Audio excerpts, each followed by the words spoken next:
In this video, we shall learn about waterways, airways, international trade, and communication. So let us begin with waterways in India. As we all know, waterways are the cheapest means of transport. The reason is, on one hand, it can carry heavy and bulky goods very comfortably, and on the other hand, it is fuel efficient. What do we understand by this? Supposing I take a big ship, it can carry around 500 containers.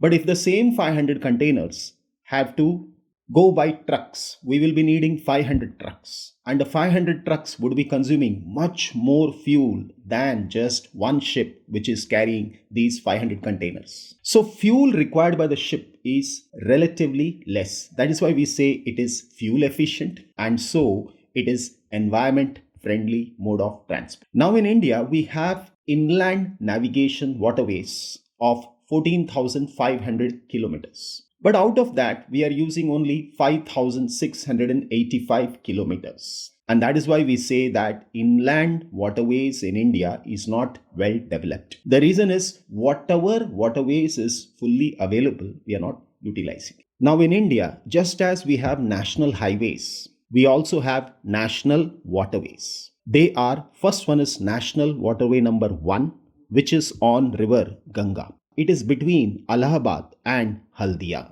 Similarly, we have national waterway number 2, which is on river Brahmaputra between Sadia and Dhubri. Now the waterways between Sadia and Dhubri is called as a lifeline of Assam. It plays a very important role in the transportation of passenger as well as freight by ships in these regions. Then it is national waterway number 3. It is also called West Coast Canal in Kerala, connecting Kollam to Kottapuram.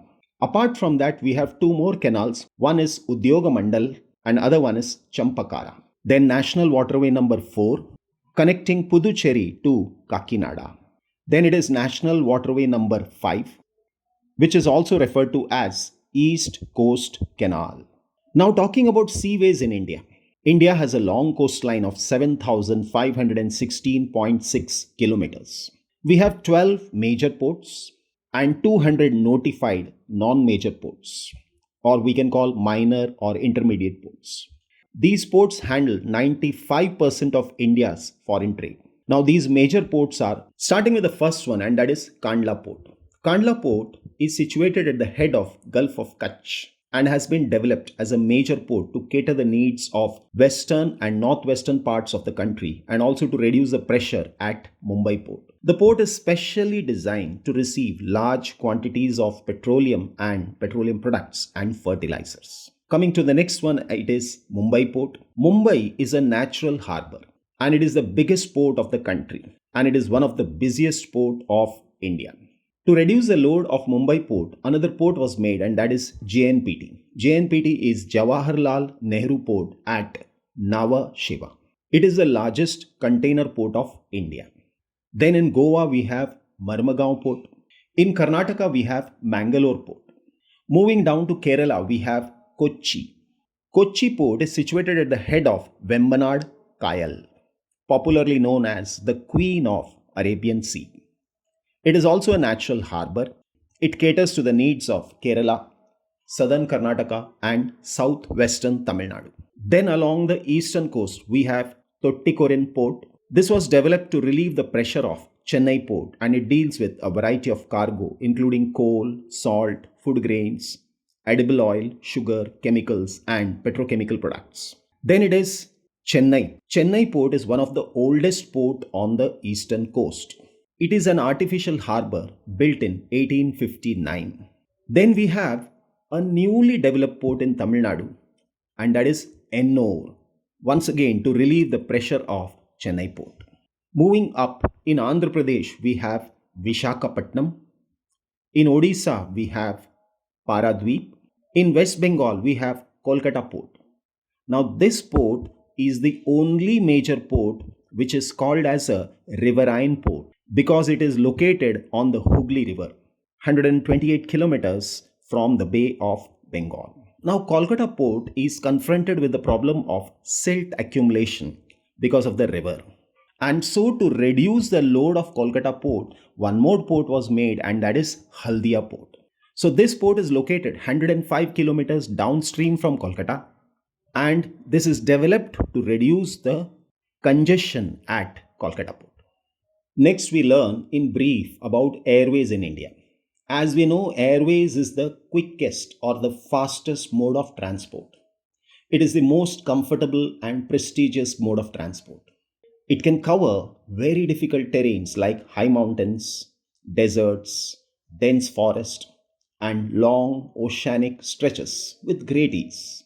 In India, the northeastern part of India is a hilly area. It is difficult to access these regions by roadways or railways. So, air travel makes it easy to access the northeastern part of the country. Then, to go to inaccessible regions in our country, we have helicopter service. And helicopter service in India is provided by Pawan Hans Helicopters Limited. So, in a lot of places in the hilly areas, especially say in Himalayas, a lot of people go for pilgrimage to Vaishno Devi. So, there we have Pawan Hans. Mumbai, there are a lot of people, they work in ONGC. To go to the offshores, one has to use helicopter service. Similarly, if somebody wants to go to the desert or any other inaccessible regions, helicopter service is available in the country. Next, we talk about communication. Sending and receiving messages is what is called as communication. So, the act of transferring information from one place or person or a group to another is communication. Now, communication has two sides. One is personal communication, and another one is mass communication. Personal communication is when we communicate with an individual, it will be called as personal communication. But when it is with a big group, it will be a mass communication. So, the mass communication includes television, radio, press, films. And what is not included in your books is the present day mass communication is social media. The social media, I need not tell you, it includes Insta, Facebook, Telegram, etc.